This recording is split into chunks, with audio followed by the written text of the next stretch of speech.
Dummy, yeah. Are we live? Are we live? Are we live? Are we live? Yes, we are. Yes, we are. We are live. Welcome, welcome, welcome to the All Even Podcast. My name is Barry Grant Jr. You can catch the show on Instagram at All Even Podcast, at All Even Media on TikTok, All Even Podcast on X.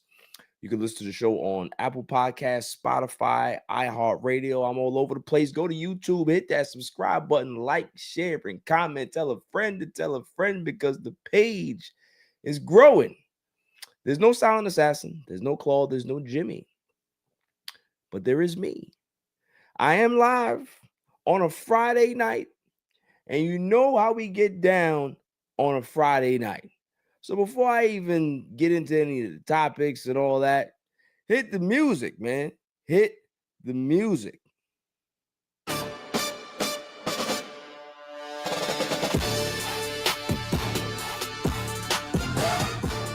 night with All Even Podcast. That's what I'm talking about, man. We got a lot to talk about. We got Joe Burrow possibly coming back. Shedeur time. What's going on with the Lakers? There's big changes with the Lakers. We got Jets news. We got Mets news. We got Pistons news. We talking about the Pistons on the show. Yeah. That's how we do it on a Friday night. What's up, y'all? I got a lot to say. Like always.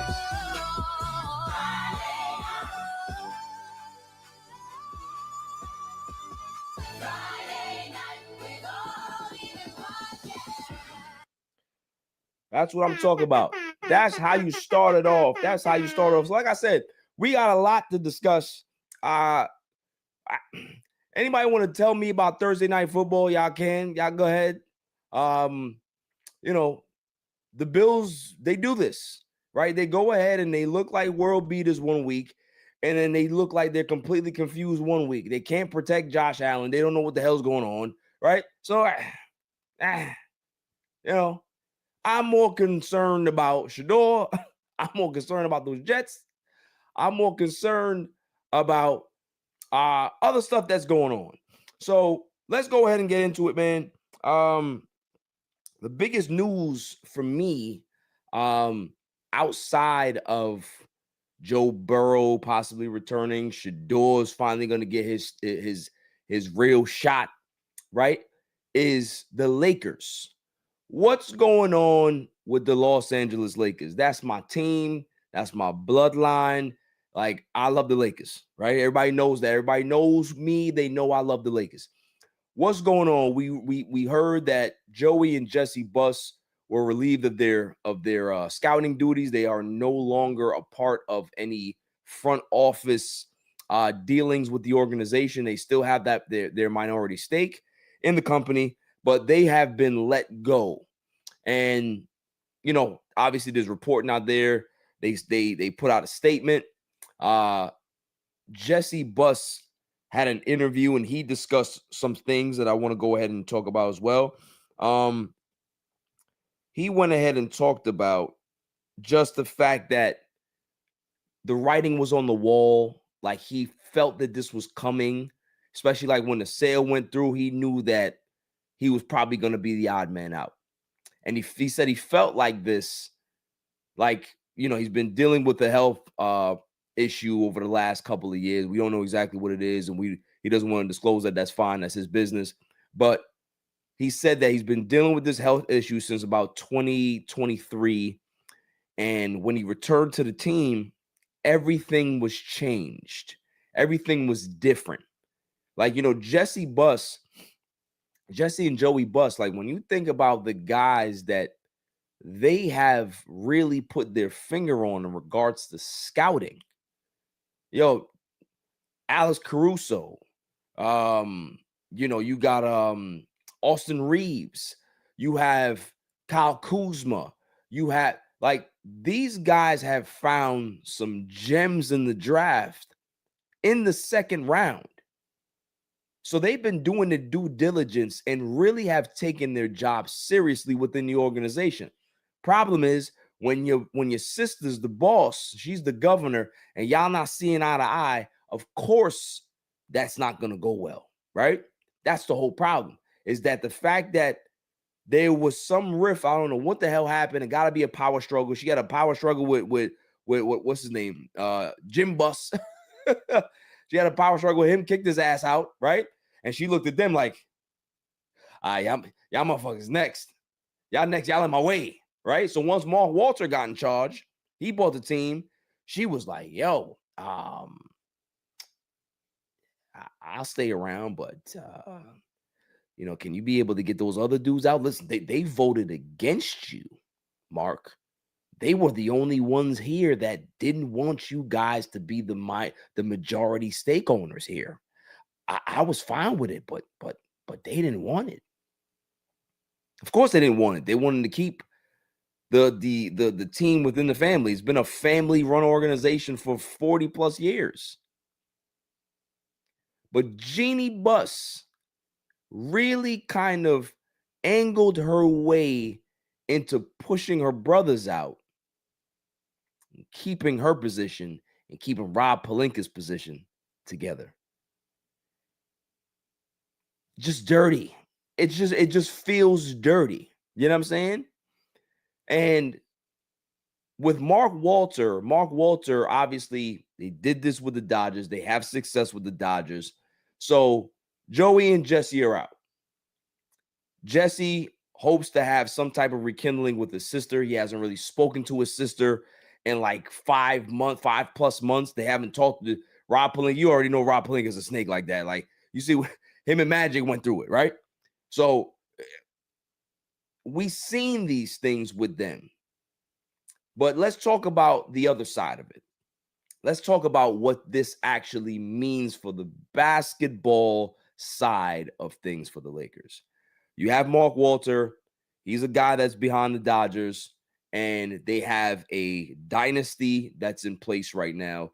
They have probably the best front office in baseball. I think they've been elected by the other teams and execs that they're the best ran front office in Major League Baseball.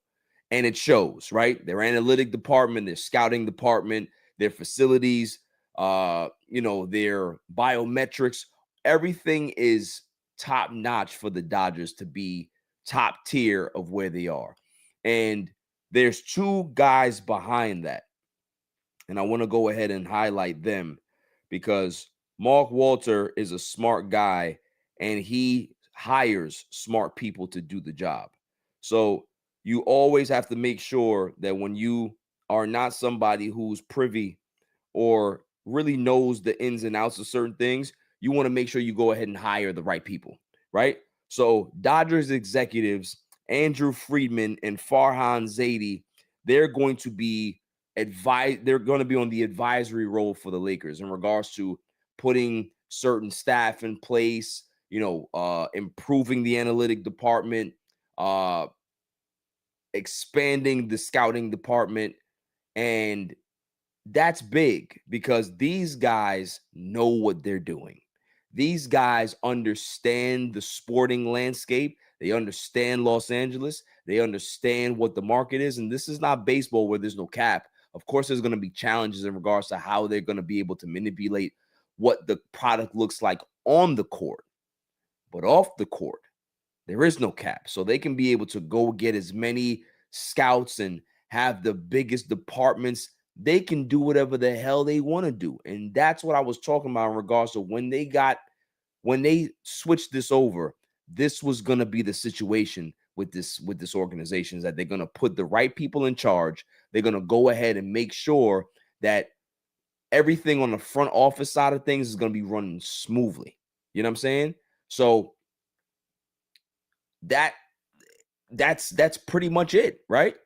The biggest issue I do see, though, is that they let go Joey and Jesse at one of the most clutch times for scouting.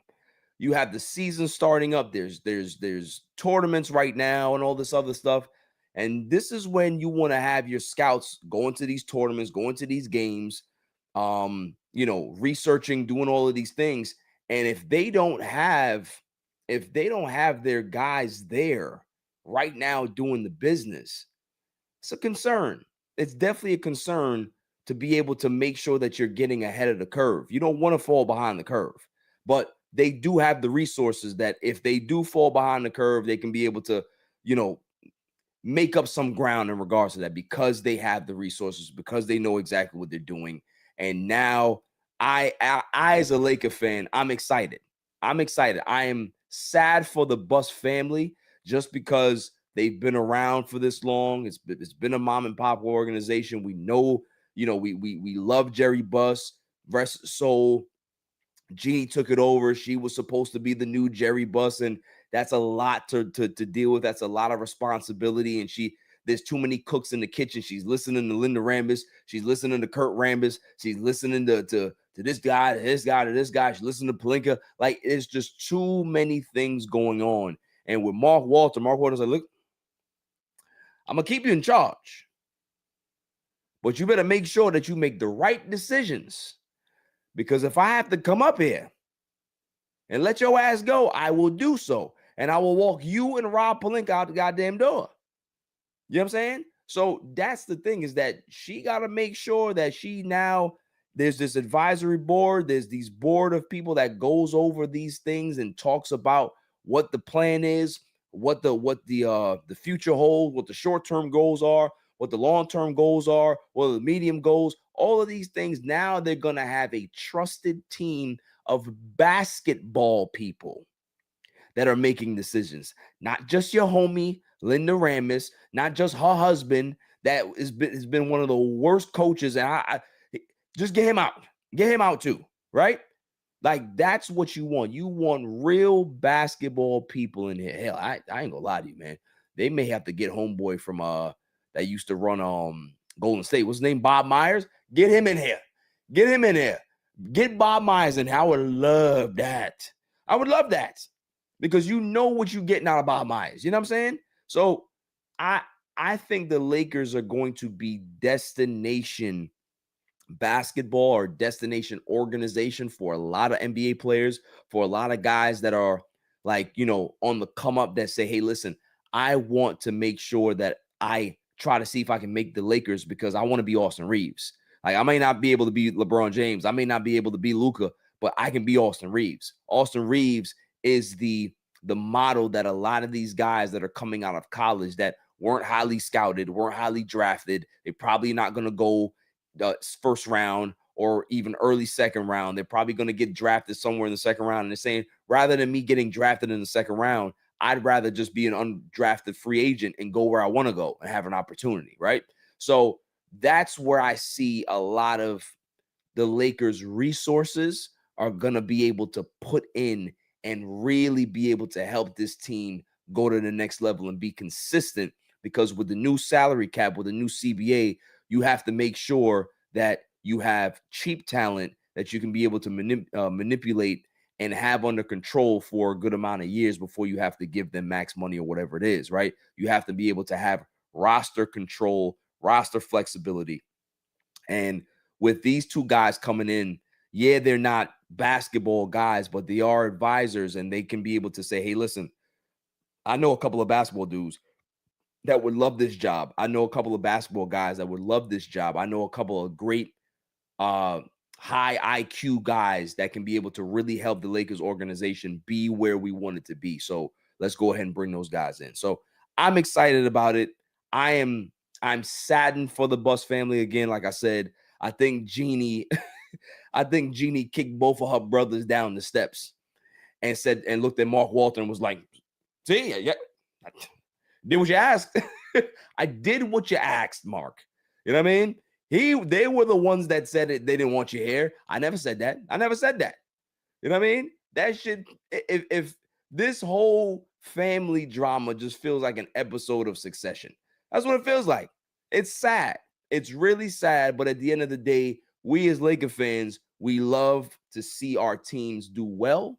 We want to see our teams continue the success that they've been having lately. And we want to see them be in championship contention, whether it's this year or whether it's many years to come down the road. You know what I'm saying? That's what we want. That's all we want as Laker fans. Like, I know Laker fans are very crazy. Some of us are unhinged, right? Some of us are unhinged. I'm not even gonna like downplay that. Some of us are unhinged. Like we tend to want to be like, oh well, everybody wants to be a Laker. Nah, not yet. Not yet. But this is a good step. Mark Walter said, listen, can't work here. You work somewhere else. You can't work here. And Jeanie, make sure that you on your best behavior too, because you and Rob are going to be the next thing out the door if y'all don't do exactly what we want y'all to do, and make sure y'all go ahead and have the mission plan and execute the mission plan. So I am looking forward to seeing big things from the Lakers in the back end. Let's talk about the front end, right? LeBron James is back. LeBron James is back, right? The King is back. Played against the Utah Jazz early in the week and looked great. I mean, listen, for a guy that has sciatica is very painful, right? For him to miss, what was it, 12 games, 13, however many games it was, training camp, he couldn't really do anything. Off season, couldn't really do anything. And this guy gets on the court, has 11 points, 10 assists, and just looks so happy to be there, right? That's the whole thing, is that body language is a big thing to me, right? Like, when teams are losing and you see players on the sidelines and they slouching and, they either doing this or they just like, well, I don't care. And you can tell that guys who are passionate about the team or just don't care, you know what I'm saying? You can see that, or guys who are indifferent or guys who are selfish, you can see it through body language, right? And early on in the season, LeBron got criticized for just kind of sitting there. Oh, well, why is LeBron just sitting there like that? He doesn't look happy. He doesn't look happy. He's just chilling. And then all of a sudden, once he's up and doing what he's doing, because people forget, motherfucker's dealing with sciatica. So you think he wants to be up and down, getting up off his chair, sitting down again, running down the sidelines? Like, he doesn't want to do that early on because he's in pain, right? But you see, as it went along, he got a lot more loose. He was active. He's active in the game plan. He's active in the scouting. He's active in the plays and all that other stuff. Now you see him on the court. He's like, man, I'm just happy to be back. I'm happy to be doing what I love to do. And people really take that for granted when it comes to LeBron, right? Everybody's like, oh, LeBron he just thinks he's like, no, dude. The dude loves to play basketball. You know what I'm saying? Like, let's just keep it there. He loves to play basketball. He's been doing it for 23 seasons in the NBA. He's been playing basketball since he was 9 years old. Like, this is a guy that breathes basketball. He's a jock. This is what he does. And when he's on the court, he can be him. He can be with his teammates. He can laugh. He can smile. He can crack jokes. The joy on this team is, you can feel it, right? Like last year, early on in the season, the tight JJ Redick's a new coach. They're trying to figure things out. The Luka trade comes, still some tightness there because Luka's trying to fit in and guys are trying to just say, hey, Luka, just do what you do, right? But now you see that guys are loose. They like each other. They love being around each other. DeAndre Ayton said, I don't like this team. I love this team. I love this organization. I love this place. You know what I'm saying? Austin Reeves, he said it from day one. I love LA. I love the Lakers. Like, yes, I declined my contract, but that doesn't mean that I don't want to stay. I'm just trying to get the most money possible. And I might not even be wanting the most money possible. It's just a number that I want that's good for me, but also good for the team to be able to keep us flexible and competitive, right? So you hear these good things, these good vibes. Rui, great player, right? Great team guy. Marcus Smart has come here and really put that thing together. Gabe Vincent has played well. You got Jake LaRavia who's looked great. Everybody has pitched in and done a great job. And why wouldn't LeBron James be excited to be back with this team? Why not? Why not? They're good. You know what I'm saying? Second in the West. Why not? Of course. Are they the Thunder? Of course not. Of course not. We all know how good the Thunder is. They're so good it's not fair to watch. You got Shea leading the league in points. Man, it's a monster. But in regards to the Lakers, this is a great step because if LeBron can just do this, right? You can have Luka and Reeves and DeAndre and anybody else. He can just do his assisting. Average 20 and 10. Easy. Braun can average 20 and 10 easy on this team.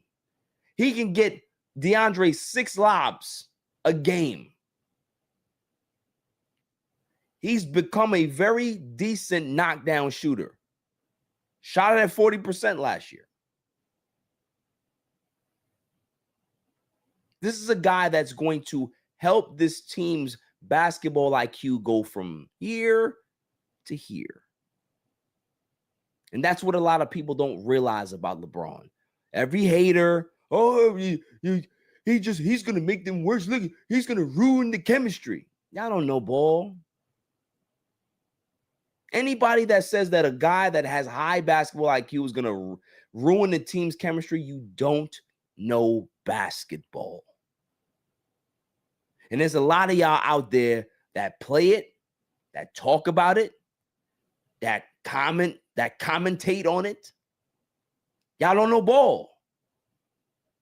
And that's all right. I'm going to show y'all today. The Lakers are going to be one of the top 5 teams in the West. You can just pencil it in. They're not going to be fighting for no play-in spot. They're well coached. They're well coached in regards to motivation. They have a great front office staff. They have a great training staff. LeBron James is a great leader, but he doesn't have to be the guy to be able to do everything anymore. You got Luka, who is blossoming into that role as the leader of this team. Austin Reeves has become one of the vocal leaders on this team. DeAndre Ayton finally looks like the guy from Arizona that had this all of the globs of potential coming out of college. Like he finally realizes, oh, okay, this is how you become a big man. This is how you're supposed to be as a big. Okay. I didn't really like Monty Williams, so he wasn't going to get that out of me. Damn sure didn't like Portland and didn't want to be there. You know what I'm saying? So when you see guys that are motivated and they're doing well, it's only going to bode well for chemistry going forward. Because for those of y'all that don't know ball, pause. For those of y'all that do not understand basketball, yes, you need talent. Yes, you need a whole bunch of things. But you also need chemistry. Chemistry in sports is a big deal. When you like the person that's next to you, you want to see them do well. When you guys are vibing off the court, you want to see each other do well. When your group chats are going off and everybody's having a good time, making fun of each other, cracking jokes, the vibes in practice are going to be great. The vibes on that sideline, when guys are sitting on the bench, watching the game, giving tips, you're going to accept that more when you have that tight camaraderie, that chemistry. All of that stuff is important for hoops, man. So yeah, you can give me all the talented dudes in the world. You can do that. Hell, look at the Clippers, right? Look at the Clippers. 1-9 in their last 10. But go ahead and look at their team. They talented, aren't they? They got talent. They got talent all over the place. But chemistry matters. Chemistry matters. And that's what the Lakers have. and they have it in abundance. You see every clip. If you're on Instagram, you see what they're posting and whether they're, they're doing their putt-putt games, they cracking on each other, doing this, like the post-game stuff. Everything that goes on, this looks like a team, and it feels very 2020-ish. Let me go take these glasses off. Listen to me again. It feels very 2020-ish. The last time I saw a team that was this happy to be around each other, they won an NBA championship. And I'm not saying that this team is a championship team right now. I am not saying that. I would be foolish to say that. I'm just telling you that this is a team that has the recipe to be a great team going forward down the line. And you never know what trades are going to come about. You never know what's going to happen. I'm going to tell you right now, be afraid of this team because chemistry is all good. When it's great when it comes to sports. When your chemistry is on the highest level, you can achieve the highest of goals. I'm telling you, I've seen it. I've seen it with too many teams in basketball. I've seen it in too many teams in football. I've seen it in too many teams in baseball. So that's what it is. We got a comment here. I can't really say it. Bubba Skills from Scotland, UK. Salutes, my man. Appreciate that. You are a Bulls fan, okay? Bulls are on the come up, man. They got some good young pieces over there. You know what I'm saying? So yeah, man, it's really, really interesting. Hold on, let me see. I think my thing's about to die. Hold on. Give me a second. Let's see what's going on. Here we go. I'll be right back.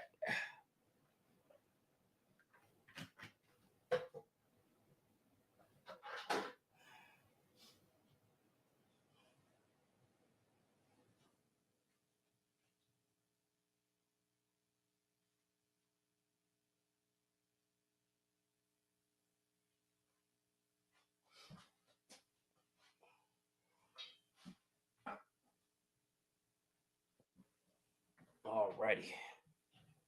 Computer's about to die and this live was gonna be over. So go ahead and go plug in. Make sure I tap in with y'all and keep this live going. So where were we? All right. So yeah, chemistry matters. So you gotta make sure that you get that done. Shouts to the Bulls. Got another question here. Who's your favorite player? My favorite player currently or all time? I'll give you both. Currently, right now, it's obviously it's LeBron James. Until LeBron James retires, it'll be LeBron. All time, it's between Kobe Bryant and Magic Johnson. Sometimes, some days it's Magic, some days it's Kobe Bryant. But they're pretty much neck and neck for me. Kobe White, okay. Shouts to Kobe White. Kobe White's a great player. Kobe White, man. Kobe White came a long way. Kobe White was, coming out of Carolina, good player. Had high hopes early on. I don't think that he reached the potential that they wanted to early on. But listen,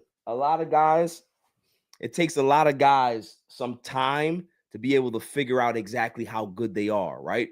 What their roles are, how they're going to be able to, contribute to a basketball team. So he had to find his way. He found his way now, and he's one of the best players in the NBA. So shouts to him. Shouts to him, and shouts to what the actual Bulls are building, man. They're building something good over there. So moving on. The Detroit Pistons. They are, I think, obviously everybody can say that they're the surprise team in the league right now. Like that's beyond having to even have a discussion about. They are the surprise team in the NBA. But are they really? And when I say that, you gotta think about sports in blocks, right? Sports is about progression. Getting to the championship and becoming a dynasty is about progression. You never really see, like I kind of make the example of Marvel Studios. Marvel Studios or Marvel has been around for a while. They were making Marvel movies for years, right? You had the Fantastic Four back in the mid 90s. You had Blade. You had Captain America, even before Blade, Captain America, Fantastic Four. You had all these movies that they were making. They constantly made these movies, but they weren't good.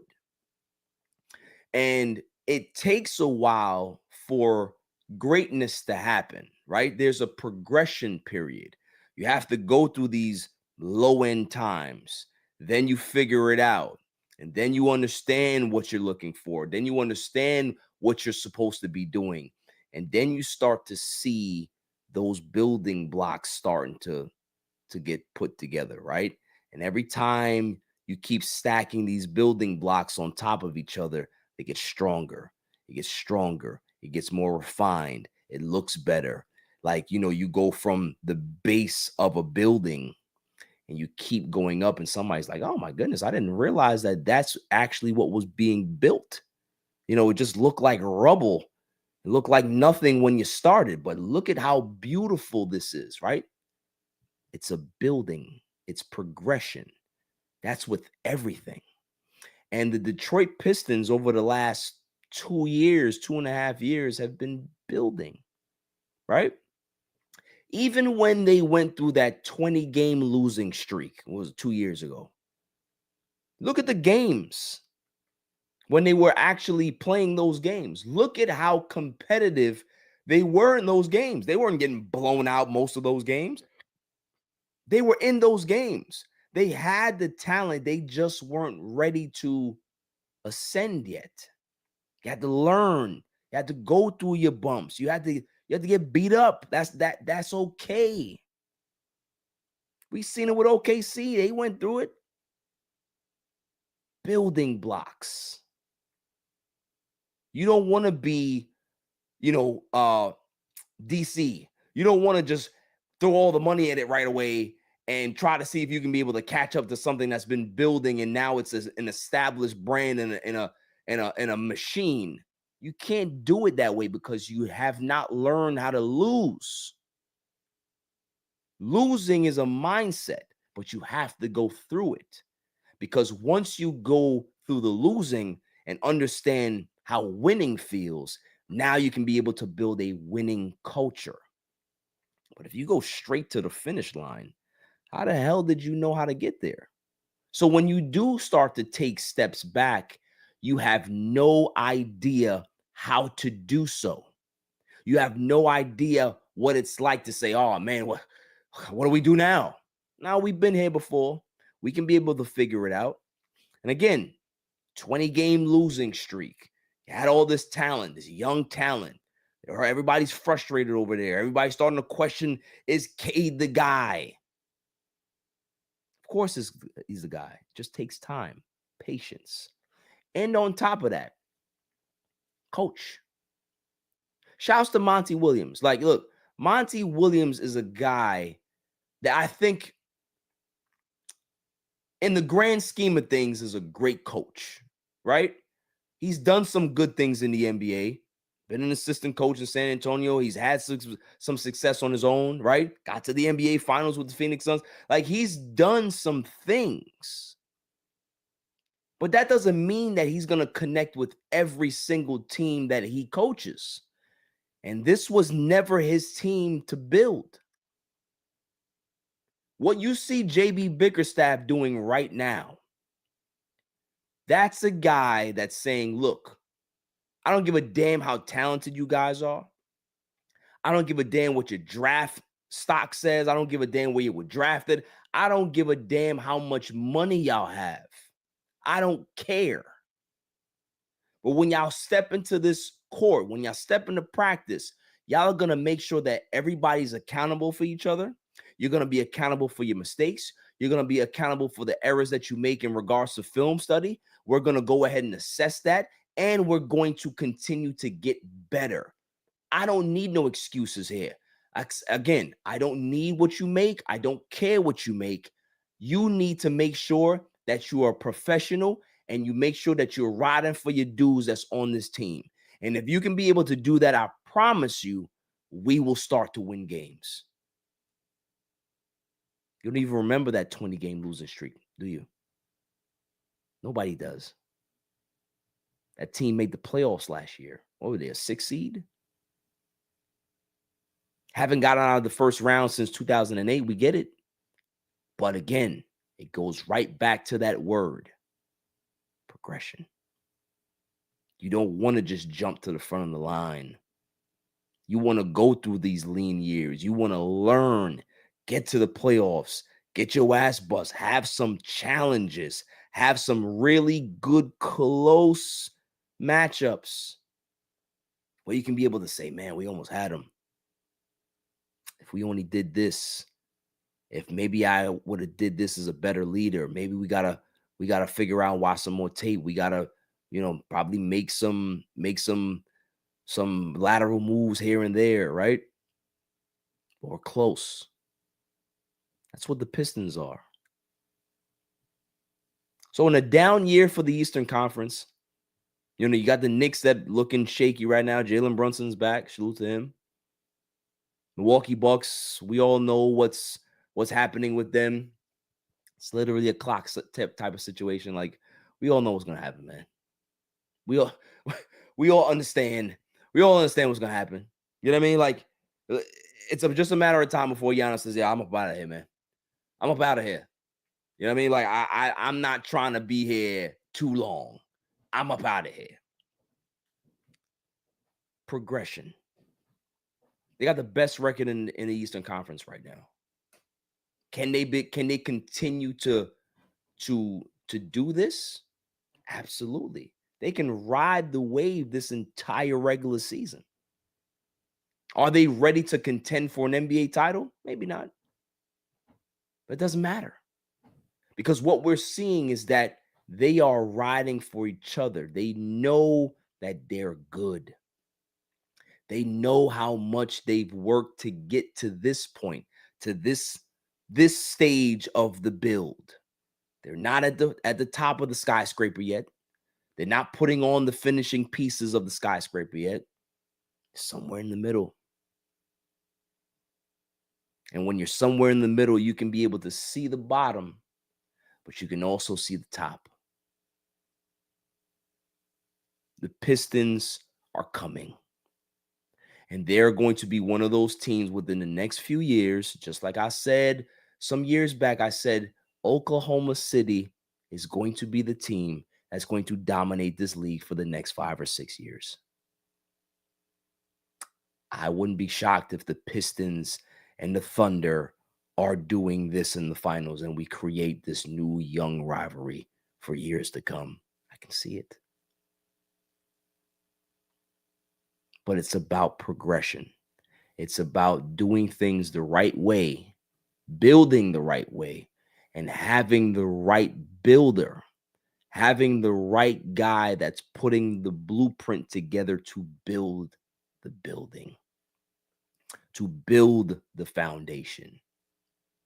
When Marvel started out, they didn't have the right blueprint. They didn't have the right guy that had the right specs. They had to replenish things. They had to get the right guy to lead the band. They'd be able to get those specs together. And once you got those specs right, then you were able to start building the right way. And instead of you having to redo something, go back down to come back up, no, just keep going. And that's why I see what the Pistons are doing. That's why I see OKC doing. That's why I see, even shouts to the Toronto Raptors right now. I think they've won like 9 straight games. You got these teams that are putting these pieces together. And it's nice to watch because basketball is not about me just being able to have all of this free agent money and just throw it here. No. It's about developing your talent. It's about building that trust within the community that the fans are saying, man, just give us some years, man. Give us some years that we can be able to learn and develop together. Keep this core together, and we might be able to do something special. You're starting to see that a lot more around the NBA. And hell, maybe that's what this new CBA did for us, right? It made us start realizing and appreciating that building is just as important as winning it all.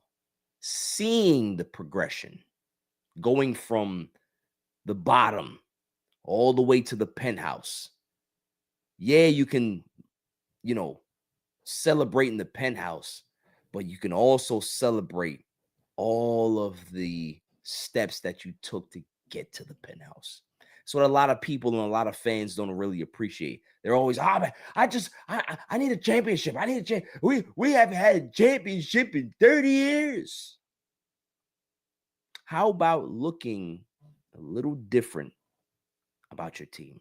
Look at how they're building it. If they're building and it's starting to trend in the right direction, that's what you can celebrate, because that's a team that's willing to put in the work and do exactly what they need to get to the next level. And that's exactly what the Pistons are doing. So shouts to the Pistons, man. I like seeing it.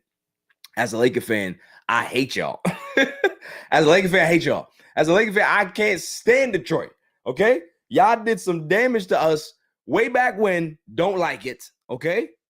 And y'all did some damage to us in the early 2000s. I don't like y'all. But I respect what y'all building, because that's sports. That's basketball. That's beauty to watch. So, shouts to y'all. Moving on. What else we got here? What is going on with Patrick Beverley? What is happening with him? I seen this report, and I don't really understand it. And I don't know if the man has anger problems or not. I don't know what's going on with Pat Bev, but it's pretty disheartening, right? Let's go ahead and go pull this up again. So it says Patrick Beverley is accused, this is all alleged, of punching his sister in the eye and choking her for up to 30 seconds at a home in Texas. They go into detail about the encounter. I'm not going to go ahead and read through everything, but there's some grabbing here. There's picking her up off the ground. Him using his hands around her neck. All of these things are just like really concerning to hear, that you can get that mad at a family member, somebody of the opposite sex, that you're willing to be able to put hands on them like that. That, to me, I'll never understand that, right?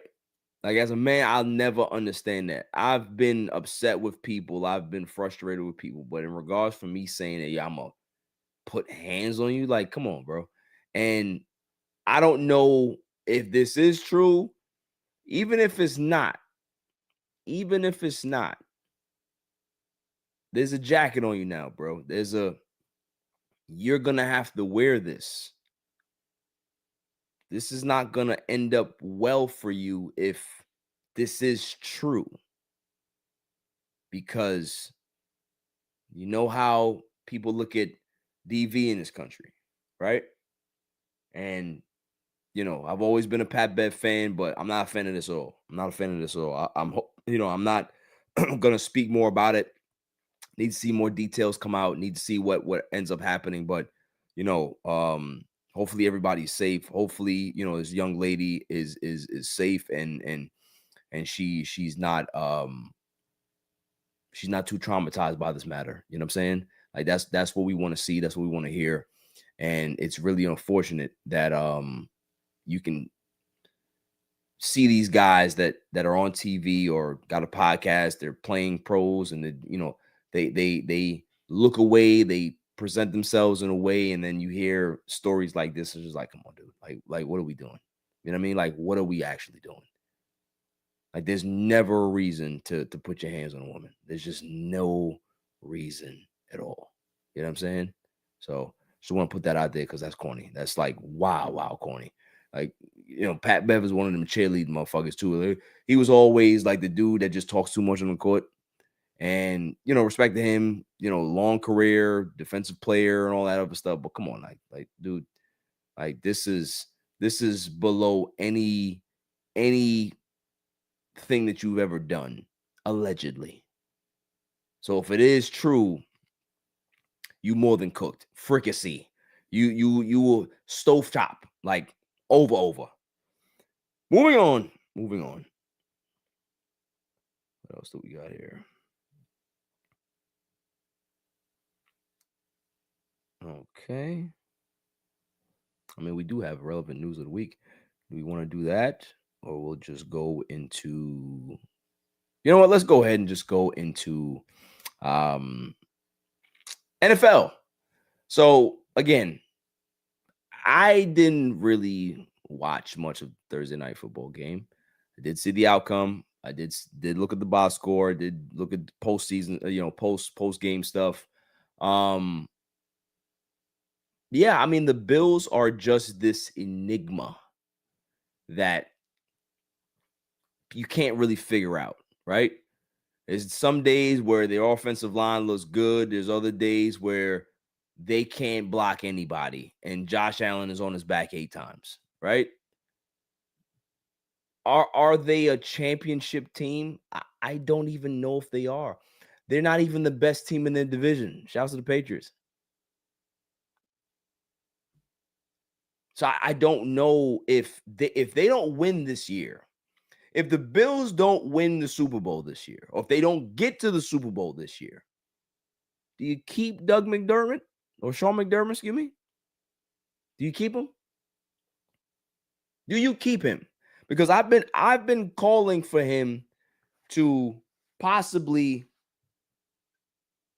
find some new employment, because sometimes you might need a change. And you got a dude over there in Joe Brady. Joe Brady might be the guy to say, you know what, I can get this team over the hump. I'm just saying. I don't know what the solution is.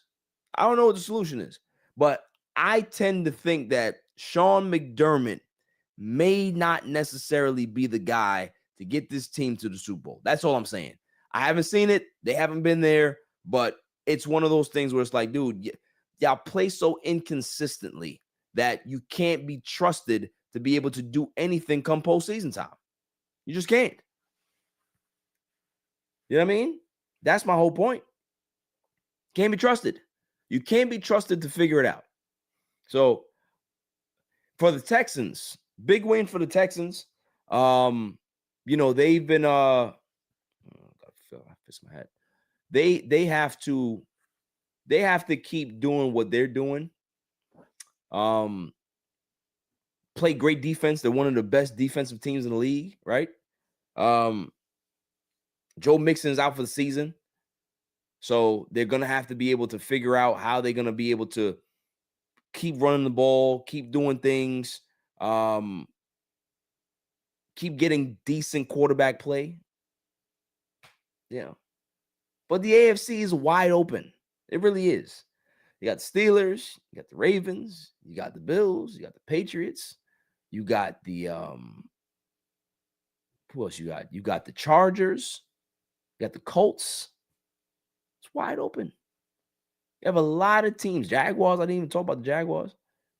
You have a lot of teams that are somewhere in the mix. So we'll see.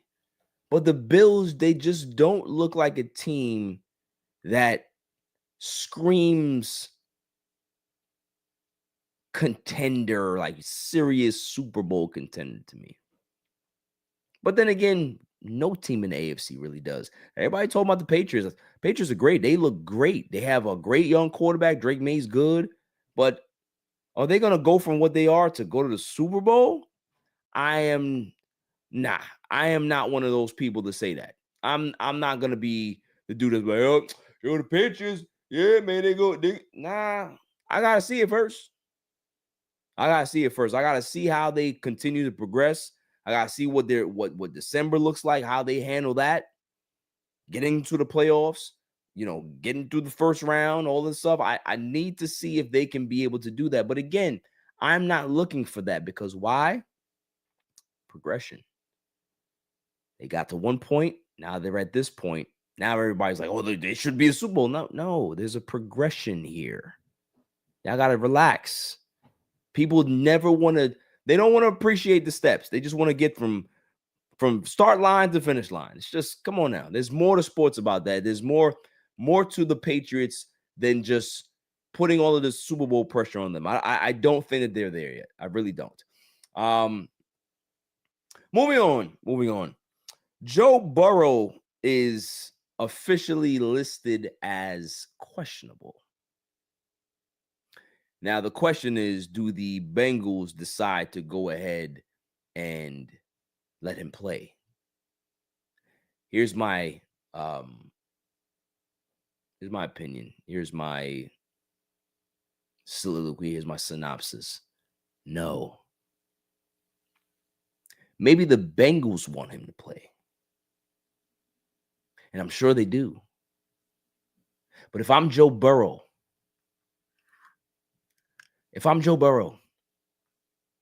I'm not playing. If I'm Joe Burrow, I never step foot on the Bengals field again. This is done. If I'm Joe Burrow, that's how I'm looking at it. This is done. I have been criticized. And rightfully so. Listen, he hasn't been healthy in his career. He's missed over 30 games in his NFL career. He's missed a lot of games. When he's on the field, he's one of the best quarterbacks in the league. But you got to be available. That's basically what the game is. You have to be available. And if you're not available, it doesn't fucking matter. It doesn't matter how good you are. Because you see what's going on with the Bengals. Had Joe Burrow been there, are the Bengals in this spot? Probably not. So, but if I'm him, I don't come back. What am I coming back to? Joe Burrow belongs somewhere else. He belongs on the big stage. He belongs in New York. That's where he should go. Right to the Jets. I'm a Jets fan. Of course, I'm going to be a homer and talk about it. But it makes sense. The Jets have all of these draft picks. They can be able to move up in the draft to go get the number one pick if they want to because they have the assets to do so. And what would be better than getting the number one pick and then calling Cincinnati and saying, we have the number one pick. We can throw in something else and you give us Joe Burrow. That way you can be able to start clean if you're Cincinnati, and you can be able to start your new regime with your all-star, superstar quarterback in New York in Joe Burrow. But for me, if I'm Joe Burrow, why? Why would I want to return to this franchise? Why? I'm being serious. Why? Doesn't make sense. So that's my opinion on that. Do I have an opinion on Jamar Chase and his spitting? No, I don't. People have covered it ad nauseum already. I think it's a punk move. I think Jamar Chase is an immature diva receiver, and they come a dime a dozen in regards to being diva receivers, right? The talent level, no. But diva receiver, yes. And he's a dude that he lied. Oh, I ain't spit on nobody. Okay, cool. Like everybody and their mama don't have fucking phones out here. The NFL don't have like 80 billion cameras in every angle possible to see that you actually spit on, son. But who's going to admit to that? Who's going to admit that they spit on somebody? Spitting is probably the worst thing that you can do to anybody. You spit on anybody, they beating you the hell up. They putting hands and feet on you. And rightfully so. If you go ahead and you decide to make that move to say, I am going to spit on this person, whatever happens to you after that is your own fault. Because that's the nastiest thing that you can do to somebody. And the most disrespectful, one of the most disrespectful things. I'm not going to say it's the most. One of the most disrespectful things you can do. So do I have an opinion about Ja'Marr Chase? No. I think he's a punk. And if this was in a different situation, this wasn't on the field, this was in the street, then he'd have got dealt with. And I'm not talking about, being off this earth. I'm just talking about hands and feet would have been put on him. And he would have thought about it after, like, yeah, that was a bad move. Your mans are not going to be able to get you out of that one. Because even your man's going to look like, I'm going to defend you. But that's corny that you're going to go ahead and spit on somebody. You spit on that person. I can't respect nobody that does that. I respect nobody that spits on anybody at all. So whether my respect means anything to Ja'Marr Chase, of course not. But it's one of those things where it's just like these players keep thinking that they are above the fray. But there is another side of this. I almost forgot. There is another side of this. You're starting to realize that this is the second spitting incident. I'm sure there's probably more, right? Who's to say that these players are not going into these games with some type of preconceived notion that this is what they're going to do to be able to try to get guys fined or get guys kicked out of games, sway the momentum of a game? There is something behind that, right? Intent. Spitting is all about intent. You do not accidentally spit on somebody. The only time that you can accidentally, put spit on somebody is if y'all in close proximity and spit flies out of your mouth because your mouth, you're talking so much and it's building up and some of the residue comes out. But in regards to like literally hocking back and spitting on somebody, there's always intent. So what's the intention? You want to spit on somebody to fight? Or you want to spit on somebody to cause them to have a reaction so now they're out the game? Because makes sense, right? I'm going to mess with you so you can be able to do something to me. And now you're out of this game. How's the NFL police this? How are they going to go about telling their players to stop being nasty MFers? It's being an adult, dude. Don't spit on nobody. I used to teach you that in kindergarten. Don't spit on Jimmy. You share. You shake hands. You don't spit on people. That's lame shit. But again, people idolize these athletes and not realizing that a lot of these dudes are lames. They can just play football. They can just play basketball. They got money, but you are lame. That's all it is. So there could be intent to it. There could be people that are like, I'm going to do it. I'm going to do it just because I want to get this dude out of the game, or all of it's corny. It's all corny. So moving on. Jets watch. The Jets have made a move. Tyrod Taylor is the new starting quarterback for the Jets. And weeks back, even before the season, I said, excuse me, I said that Tyrod Taylor is the best option for the Jets. Oh, no, he's been around the league too much. I said, doesn't matter. Tyrod Taylor is the best option for the Jets. Tyrod Taylor has always been the best option for the Jets. He's the mature person in the room. So when you have a young team full of young players and nobody really understands how to win, Tyrod Taylor does. He's been at the helm of winning teams. He's been the backup on winning teams. He's been in this league a long time. He knows how to communicate.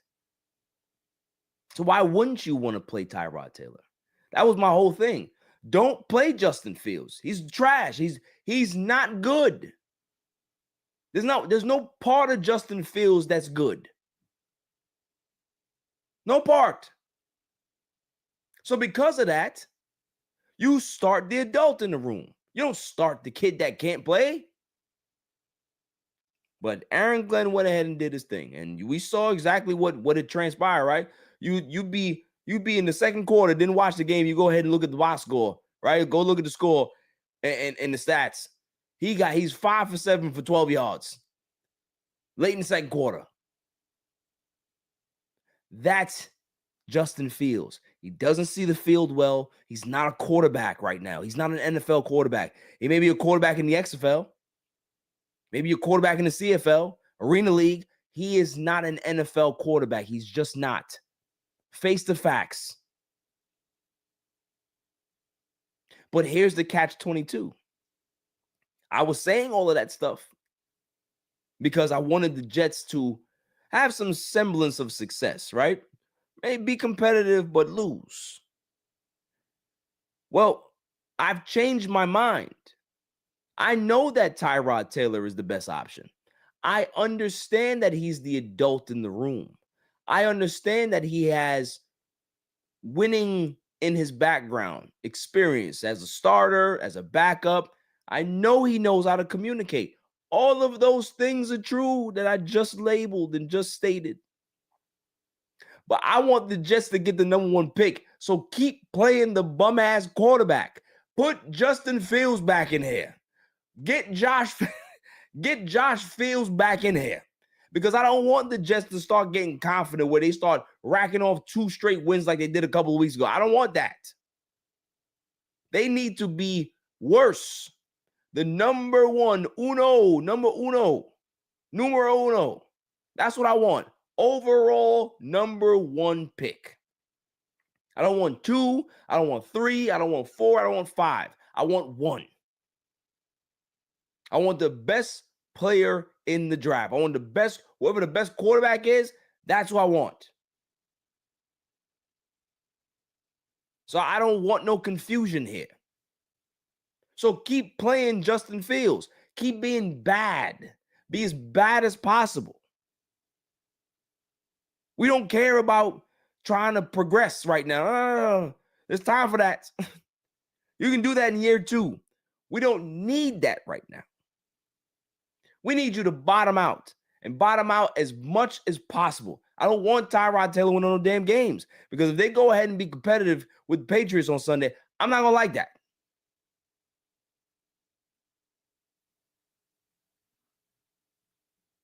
That's what I'm saying. Are they playing the Patriots or are they playing something else? Hold on. Let's see if I don't want to get it wrong. They're playing somebody else. Jets schedule.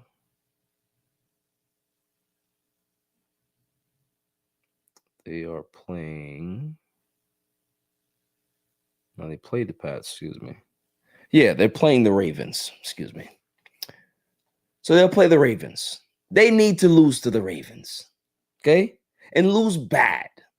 Don't even be competitive. Just get blown out. We don't want to. At this stage of the game, how many games have we played already? Huh? What is their record? What are we, 2-9? Keep going. 2-8. We keep going. We don't want to be good. Stop putting in good players. I don't want to see Tyrod Taylor. I don't want to see him. I don't care.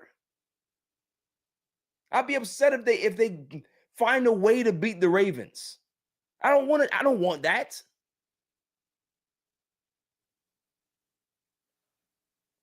I've grown fond of watching Justin Fields be bad. I've grown fond of it because it's like, yes, it's like Palpatine looking at Anakin, right? Yes. Continue to drive the hate and have the dark side catch you. Yes, continue to be bad. Continue to suck, Justin Fields. I seen a stat the other week. It was crazy that the Jets have the lowest yards per game passing the football since 2022.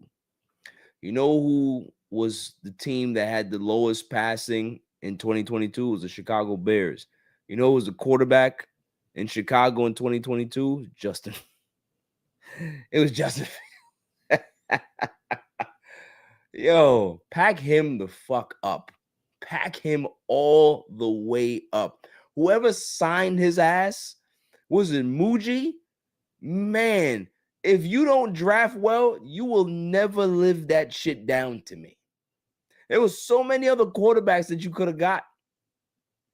You threw money at Justin Fields. So that's all I got. Moving on. Shedeur Sanders. Shedeur Sanders officially gets his big start. We're not going to count what happened last week because obviously he never played with the first team, never got any reps. They don't know his cadences, even all of that, right? Even through all of that, he was 4 for 17. We understand that, but there was glimpses and flickers of, did you see that throw? Did you see that throw? That's a guy that makes every single throw. And I love what he said in one of the weekly pressers. He said that he knows he's the guy. He's always felt that he's the guy. But at the end of the day, that doesn't matter. You have to prove it. You have to earn it. And hopefully he can be able to do so. He's going against the Las Vegas Raiders, one of the worst football teams in the league. Geno Smith is garbage this season. Had a nice 3-year run in Seattle. It's over now. Pete Carroll is over his sticks, man. He's old. Pack up the Monarchs, box them shits up, and retire. Geno Smith is a little over 2,000 yards passing, 80 passer rating, which is dreadful. 12 touchdowns to 13 picks. It's just not playing well. Now Shedeur is in town. Now you got that bad man in Myles Garrett there, right? Who may rack up another 5 sacks because he's so scary. The biggest thing for me is Shedeur gets to go against a team that passed on him 8 times. You got to keep a list at this point, Shedeur. Keep a list of all the teams that passed on you multiple times. Not just once. The teams that passed on you multiple times. Those are the ones you need to circle. Those are the ones that you need to have a little bit extra vigor for. Because at the end of the day, this is your moment. This is your moment to prove the naysayers wrong. All of those people in Cleveland, you got the radio hosts that don't believe in you. You got the people that want to go ahead and just side with everybody. Oh, well, do you think that Kevin Stefanski would just bench him for no reason? He's a former coach of the year. Who cares?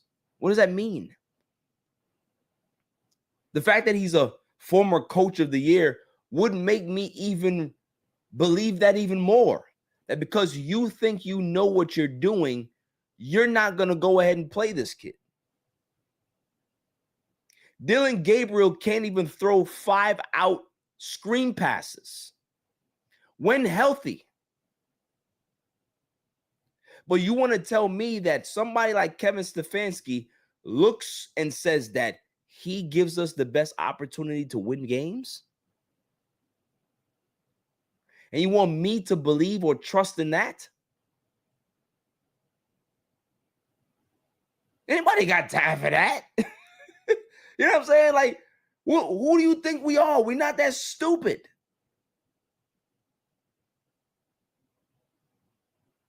We're not that stupid. So the fact that he's now starting, seize your moment, Shedeur.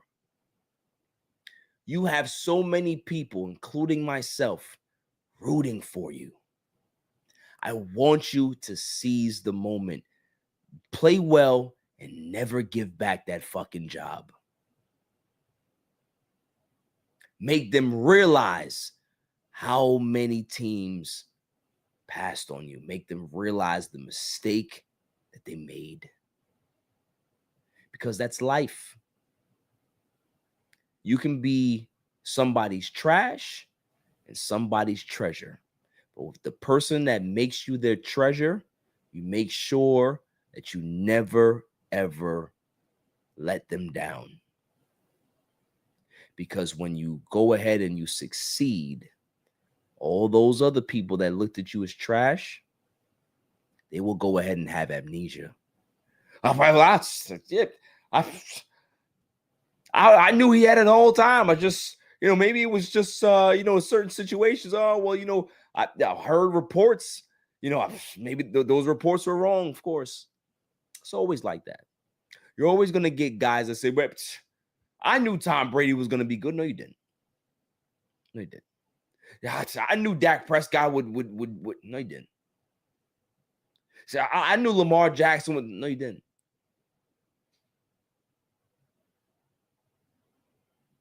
And that's okay.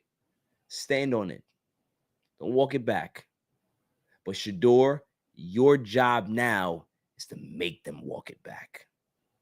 Make every single one of those people that talk badly about you, that said that your character was this, your character was that, make them walk it back. And then when they walk it back, you look at them with humility and ain't nothing. It's cool. That's what pros do. That's what guys who are the guy do. Show them this Sunday. Show them why you are that guy. And I'll be watching. Now it's time for Irrelevant News. You gotta be kidding me. I mean, how do you watch the? I mean, yeah, they stink. Every week we go ahead and see the stories. The interesting stories that are in the news.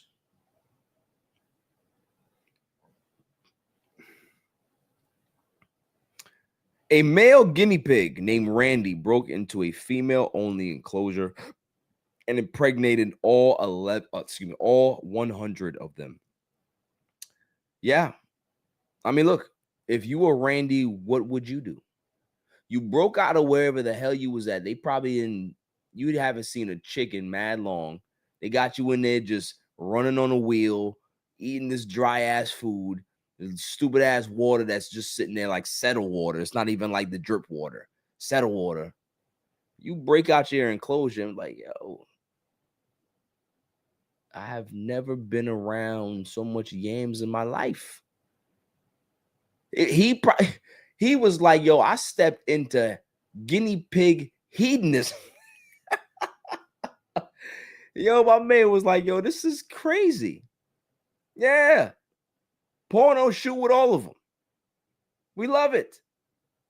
You know what I'm saying? We understand that. That's like dude that, he had no conjugal visits, nothing like that. Come home. He's like, yo, what's up? You know what I'm saying? Get a situation and he gonna go crazy. Gonna go crazy. So I don't blame the guinea pig. I blame the people that kept that guinea pig away from the yams the whole time. You got to make sure you give him some conjugal visits. It's crazy. Moving on. Let's see what we got here. It says, quitting your job adds more years to your life than quitting smoking. It says studies show that walking away from a high-stress job can seriously improve your health, sometimes even more than quitting smoking.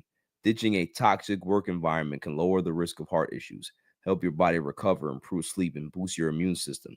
The relief alone can add years to your life. Quitting smoking is still huge, of course, but cutting out nonstop work stress might be one of the strongest moves you can make for a long-term health and healthy life. Yeah, what gave it away? Like, yo, you ever been at that job where as soon as you wake up, you're like, yeah, I'm tapped out for the day. I want no parts of today. I want to just go back to sleep. You wake up mad, kissing your teeth, put on your clothes. You wake up out of bed, brush your teeth, eat your breakfast. You look at the damn clock, look at your watch, like, oh my God, I gotta be at work at what? And you go ahead and you slow walk that motherfucker in there. And you know you got that one of those employees that work there, your coworkers, that is in everybody's business. They want to be the shadow boss, right? And tell you what to do. And you want to punch them in the mouth every time. Just say something else to me today. I'm going to make your head a part of the sheetrock. Everybody's been in a job like that. So yes, it's very important to have mental clarity and also relieve that stress. And if that job is causing you that stress, you need to make sure that you find something else. Sometimes chasing the bag ain't it, man. Sometimes it's better to be able to have a job that's might not be as high paying, but at least you have the fucking, the peace of mind to be able to go home and be happy and not wake up in a pissy mood having to go to this hell job every day. You know?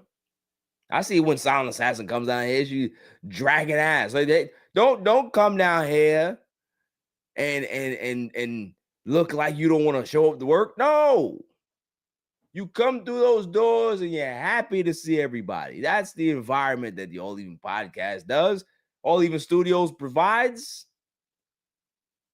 So you don't want to go ahead and have a shitty work environment. It's not cool. It's not healthy. You know what I mean? You don't want to be in a bad relationship.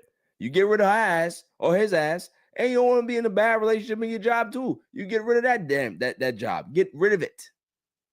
I mean, stop chasing. Sometimes chasing a bag and having all the money and you sick. Where's it gonna get you? Outside of the hospital and hospital bills. Early retirement. Come on now. Moving on. Experts claim more women may be psychopaths than previously thought. This is interesting.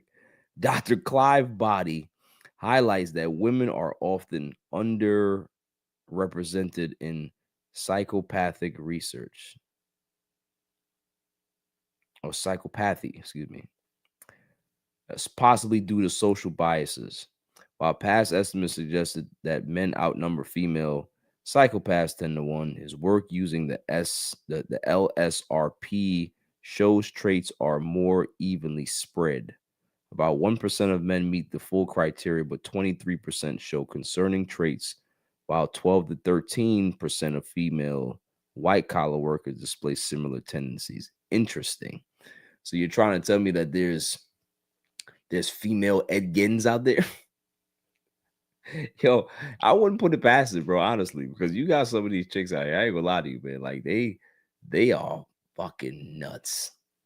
You know what I mean? Like, you meet them, you cool, and then, you hang out with them on a Monday night, and they mad by Tuesday afternoon because they haven't heard from you. It's like, I just saw you Monday night. I'm busy. I'm out there doing stuff. And then they end up randomly just showing up to your crib. They're showing up to your friend's house because they heard about they heard you talking about your friend one day. And then it's like, oh, yeah, I went on your phone and found your friend's number. And be aware of the crazies because they're out there. Trust me. Don't ignore the warning signs. We all get them. And sometimes we ignore them because of the yams. Don't do that. Don't do that. Moving on.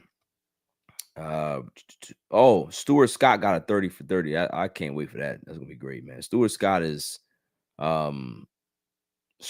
him. Like, you talk about the pioneer of this thing. You talk about the charisma, the swag, just the improvisation. Like, everything about him was just special.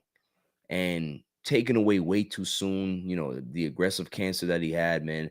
It's just, but that 30 for 30 is going to be good. And I think, a lot of people are going to reminisce and it's really going to be emotional for a lot of people watching that, just because there's so many people that idolize Stuart Scott. I myself idolized Stuart Scott growing up.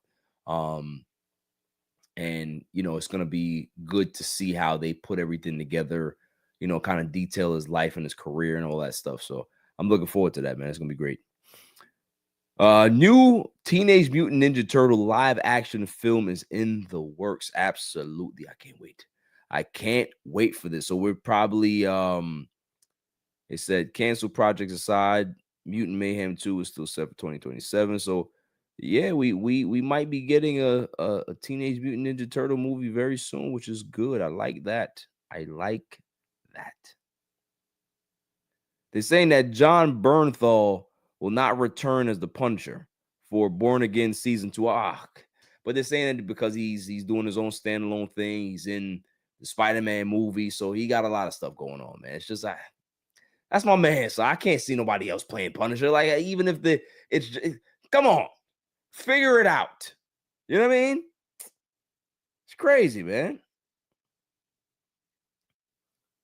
Studies find faking smiles at work can lead to binge drinking. What kind of study is this? This is crazy. A new University of Pennsylvania study found that people who fake smiles or hide frustration at work, known as surface acting, are about 30% more likely to binge drink afterwards. Forcing positivity drains your emotional energy, and you're so more tempted to unwind with alcohol or food. Over time, that stress can lead to burnout and unhealthy habits. Yes, I told the story last week. My mother used to tell me all the time, if you see somebody that smiles all the time, that's a wicked person and you don't need to be around. I don't trust nobody that smiles all the fucking time. There's something going on behind those eyes, and I don't trust it. I do not trust it, and I do not want to be anywhere around you or near you. Nah, nobody smiles all the time, because we all go through situations where we want to punch somebody in the face, we want to curse somebody out, we want to do this, and you're just doing this all the goddamn time. You're crazy. You're absolutely crazy, and you're probably a psychopath, and you're probably a sociopath, and you probably have mad bodies lined up somewhere that you haven't disposed of yet. I do not trust anybody that smiles too much and got that fake smile. I look right through you. I don't like it. I don't like it at work. I don't like it in the street. I don't like it when I pick up my kids from school. I don't like none of that stuff, right? If you don't want to smile, then don't smile. If you had a rough day, you had a rough day. At least I know that you're human, right? At least I know that you're human, that you had a human day. I don't feel like smiling today. I'm not wasting no smiles on you. That's my line. I don't waste smiles on people. You know what I'm saying? People say, oh, well, sometimes you can come off as standoffish, then so be it. If you think that I'm standoffish and you think, well, maybe he doesn't want to talk to me, you are absolutely right. You are absolutely right that I don't want to talk to you. Yeah. Listen, sometimes you don't want to be around people. Sometimes you don't want to smile. And why should you have to fake smile? Like, people can't look right through your fake smile. But you know what? Some people are fake themselves, and they would rather the fake smile because all they know is fake. All they know is fake. So they can recognize, oh, it's fake smile. I'll take that, though. Nah, I'm not doing that. Just remember, anybody that smiles all the time is a wicked person. Rest in peace, Bob. That's always a line that I love. It's a great one. Moving on. Let's see.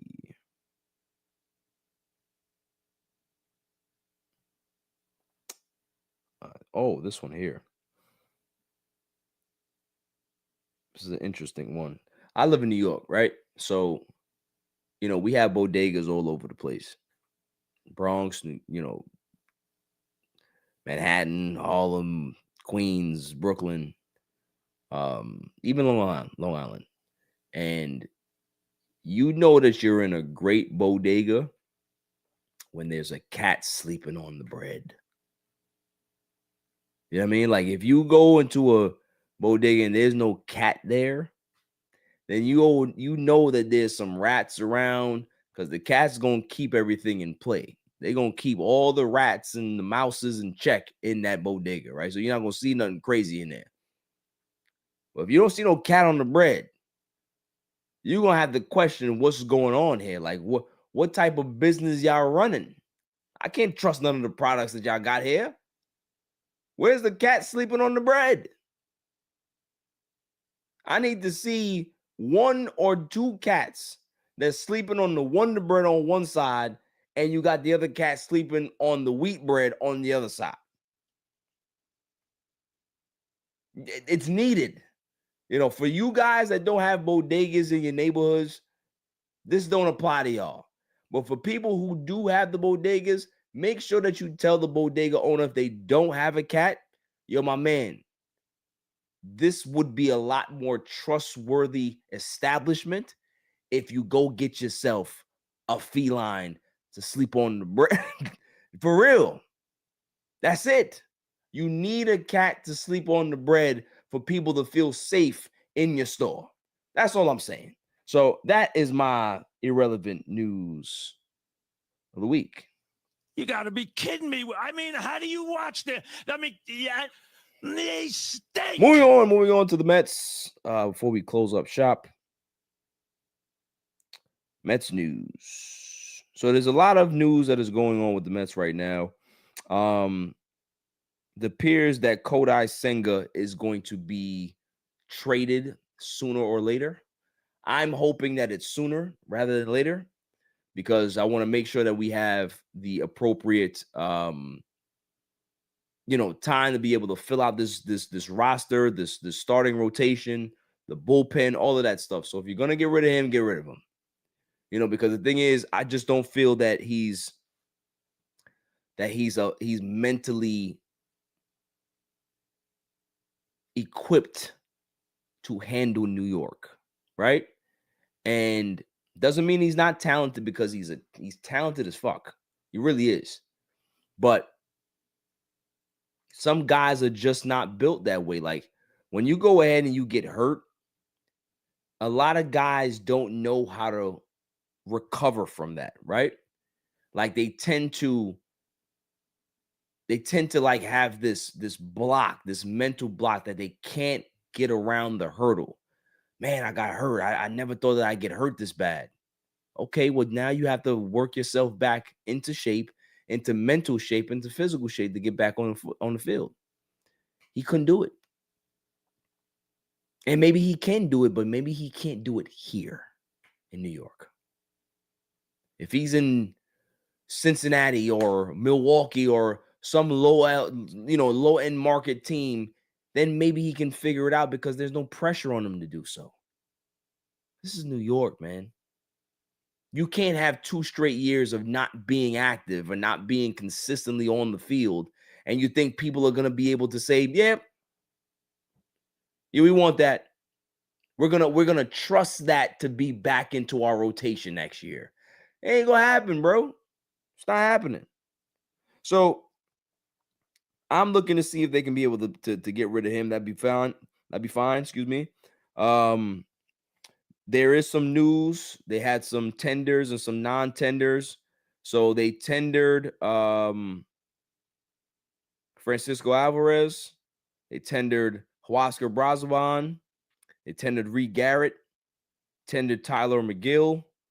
tendered David Peterson, tendered Luis Torrens, non-tendered Jose Castillo, non-tendered Max Krennic. Max Krennic, my guy, man, just couldn't stay healthy. And non-tendered Danny Young. And they re-signed Tyrone Taylor, 1 year, $3.8 million. So they avoided arbitration and got that deal done. Am I excited about getting back Tyrone Taylor? He's a great defender, but I don't want him to be an everyday center field. I want somebody who can hit. I know that this guy can field, but he can't hit. So I'm not ready to lose my mind yet, but I'm getting real close. Because, I'm hearing there's this other rumbling that's going on over there that the Mets have interest in signing Devin Williams.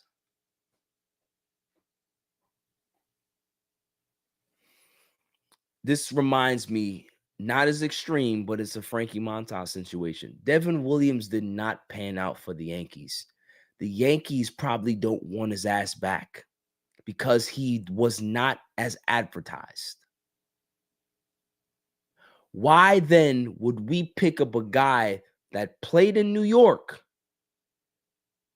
and take him here when he didn't have success over there? That's my whole point. Like, why would you do that? I'm not one of those people that's like, oh, well, he struggled over there. We can fix him. I'm not into that.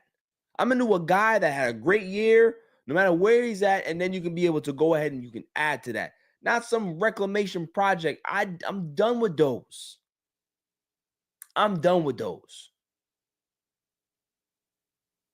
Get somebody who's a sure thing. And if you're going to go ahead and tell me that you're looking at Devin Williams and you're not putting all of your resources into getting Edwin Diaz back here, now y'all got me hot. Y'all got me tight now.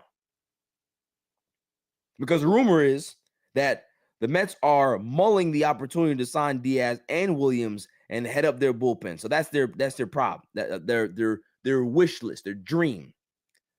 And there's a quote that says, Jeff Passan said this: the Mets want him back, but they might not want him as much as other teams or players.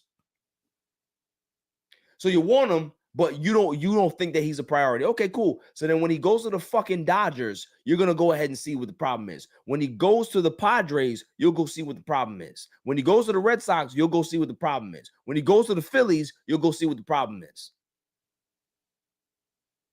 What are we doing? Like, this is why at some point, Steve Cohen needs to go into David Stearns' office and pack his bags and tell him, go back to Milwaukee.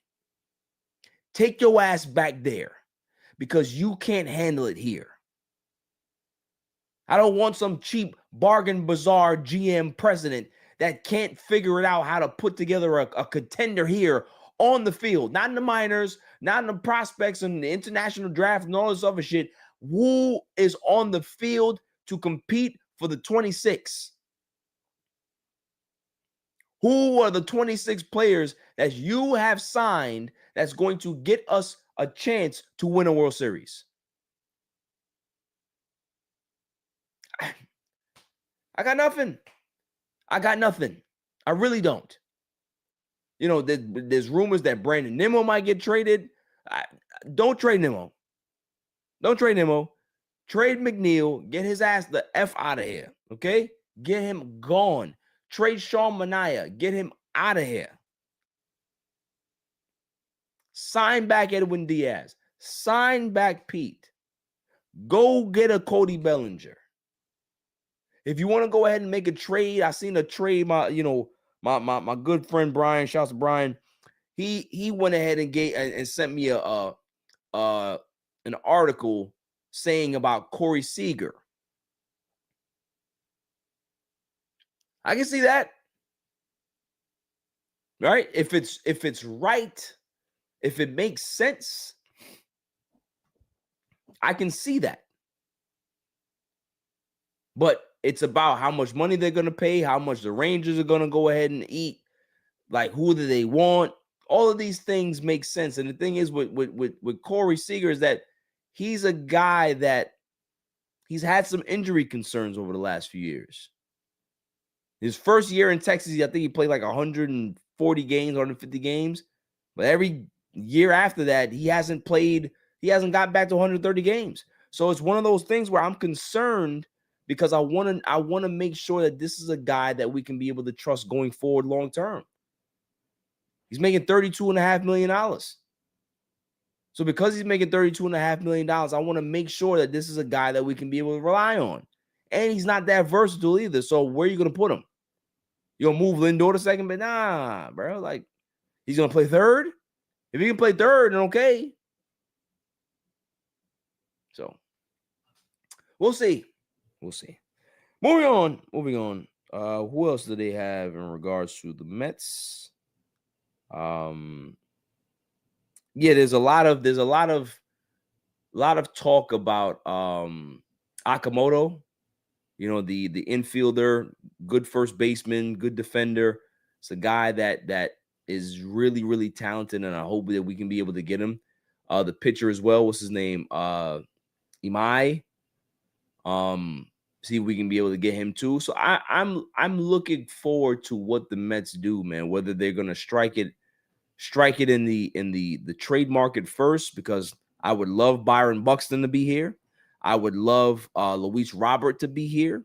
I would love if they can figure out a way to get a corner outfielder, and now we can be able to get creative with our DH, right?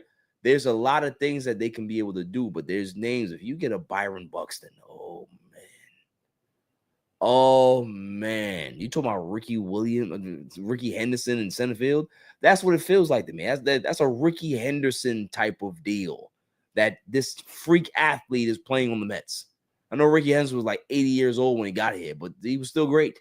You know what I mean?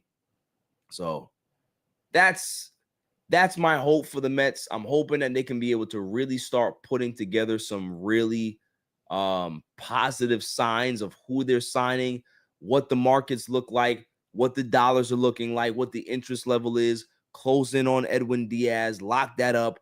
Close in on Pete Alonso, lock that up. And then we can be able to go ahead and build this team out right and do it the right way. So, hopefully we can be able to do that. Do I have a dummy? Do I have a dummy of the week? I'm not sure if I do. But let's go ahead and see if we can find it. Let's go ahead and see if we can find it.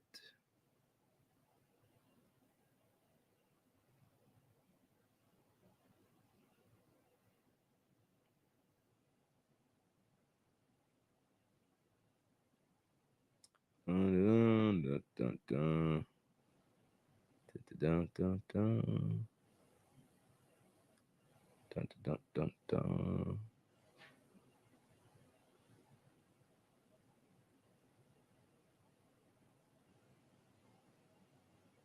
Oh, here we go. This is a good one. May I have the drum roll, please? And the winner for Dummy of the Week, the Minnesota Vikings. The Minnesota Vikings get my dummy. Yeah. Now, we all know that Sam Darnold is not a perfect player, but we do know that he's a very good player. Yes, he did have a very bad game last week. He threw 4 interceptions. We all understand what happened and he lost the game, but he's still a very good quarterback. And you know what the Minnesota Vikings decided to say? No, we don't want you, man. You gave us a almost MVP type year, and we're gonna tell you bye because we got the kid in the back that tore his ACL up, but we think the world of him. JJ McCarthy, you know what I'm saying? He the man, he tough. You know who JJ McCarthy reminds me of? And man, I was on this kid's bandwagon. I was like, you know what? I think he's gonna have a good year, man. I think he got a lot to prove and all this stuff. Boy, was I wrong. So not only can the Vikings get the W, but I can share some of that too. You know what he looks like to me? He looks like Zach Wilson. That's what he looks like to me. I didn't even realize when you put together a side-by-side picture, they're very close in how they look. Same garbage that you see with Zach Wilson is the same garbage you see with J.J. McCarthy. Man, have the Vikings kicked themselves in the foot. They better go ahead and go call the Atlanta Falcons and go get. They better go get Kirk Cousins back. They better go call the Pittsburgh Steelers and go call Aaron Rodgers and say, yo, could you play one more year and play just do the full circle, just like how Brett Favre did. You got to play for the Vikings. J.J. McCarthy ain't it, dude. And I'm not gonna write this kid off because he could turn it on in the second half of the season. He could be better next year because, again, this is his first year back from tearing the ACL. He might need some time to recover. You know what I'm saying? Like, range of motion might not be there, whatever it is. So he could get another chance to be able to make this right. But for right now, and we're just talking about right now, garbage. Absolute garbage. Come on, man. Like Minnesota, y'all have a primary, one of the top 3 receivers in all of football. You got Jordan Addison, who's pretty good. And you got this. The man can't do nothing. He's incompetent. Like I said, I'm not going to write the kid off. But right now, everybody in Minnesota who's in the front office, y'all might have to get walked out the door. It might not be y'all situation to fix. It might be somebody else's situation to fix. Because y'all have mucked it up so bad that the owner shouldn't even give you an opportunity to fix it. You let Sam Darnold go out the door and look now. Look now. Absolute garbage. So the Minnesota Vikings, I'm going to go ahead and share some of this as well. Y'all definitely are the front runners for Dummy of the Week this week. That's all for the show. Shouts to my team. Shouts to Silent Assassin. Shouts to Claw. Shouts to Jimmy. Next week is Thanksgiving week. My God, it goes by so quickly. I don't know. I want to see what the Black Friday sale look like. I don't know how we're gonna do it. We might do it after Thanksgiving. We'll figure it out. But do I have a PSA? Yeah, I probably do. Saw the news about Marjorie Taylor Greene stepping down. She's not gonna run for re-election. She's stepping down in Congress. Her last day is gonna be January 5th of 2026. Saying that she can't take the negative political pressure that's going on and all this other stuff. And all of a sudden you want to be Miss Kumbaya. You want to be Miss Kumbaya. We understand what you're doing. We understand that you're going to go ahead and go take some time off and then go run for Senate. That's what you're doing. Yeah, I am somebody who will take the help from certain outlets at times, right? It's just like those movies where you get the bad guy to be able to help you get over the final boss, but that bad guy is still a bad guy. That's how Marjorie Taylor Greene will always be. It'll always be the ops. And just because you had some glimmer of, like a moment of clarity, doesn't change that. For the people that support bigotry, fascism, racism, all of these things, when you guys get your moment of clarity, there will be no pass for you either. This is not one of those things that you can be able to like live past. Your decisions of putting this country in harm's way, making people have to suffer, making people not have SNAP benefits, their medical benefits going up, their premiums rising, kids not having school lunches, the the USAID, where millions of people have died just because you don't want to give food that we don't use to these people that desperately need it around the world.